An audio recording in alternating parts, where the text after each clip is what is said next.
नमस्कार, आपके साथ मैं हूं दीपिका। खानसादी घर से बाहर हो गई।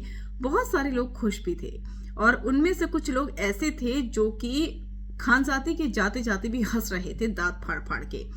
वैसे तो घर है, किसी की बनती है किसी की नहीं बनती है, वो बात एक अलग होती है। लेकिन अगर आप किसी के जाने पर हंस दो तो फिर आपकी इमेज क्या बनती है वो सब जानते हैं।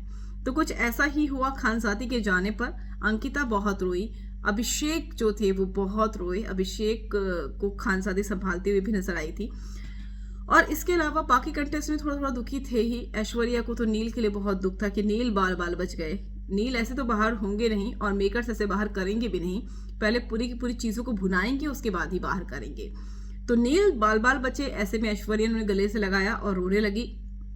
लेकिन इन तमाम चीजों के बीच में जब खानसादी घर से बाहर जा रही थी तो रिंकू जी हंस रही थी, खुश थी बहुत कि खानसादी चलो अच्छा हुआ घर से बाहर चली गई। खानसादी के साथ तो उनके लफड़े होते रहते थे, झगड़े होते रहते थे, लेकिन जिस तरीके से वो खानसादी के जाने पर खुश थी, उनको जाता हुआ देखकर वो जो खुशी थी वो फैंस को बहुत ही ज्यादा गुस्सा दिला रही है। फैंस ये कह रहे हैं कि किसी के जाने पर कोई कैसे हंस सकता है। खानसादी जा रही है, एटलीस्ट आप उसको बाय कर सकते थे, उससे अच्छे से बात कर सकते थे, लेकिन आप हंस रहे थे। कुछ लोग तो ये भी कह रहे हैं कि अगला नंबर किसी और का नहीं बल्कि रिंकू जी का ही है। वैसे तो इन्हें पहले ही चले जाना चाहिए था, फैंस को ऐसा लगता है, हमें नहीं। तो लोग ये भी कह रहे हैं कि इनको पहले ही चले जाना चाहिए था, लेकिन खानसादी चली गई और अभी तक ये टिकी हुई है, ये भी बहुत बड़ी बात है।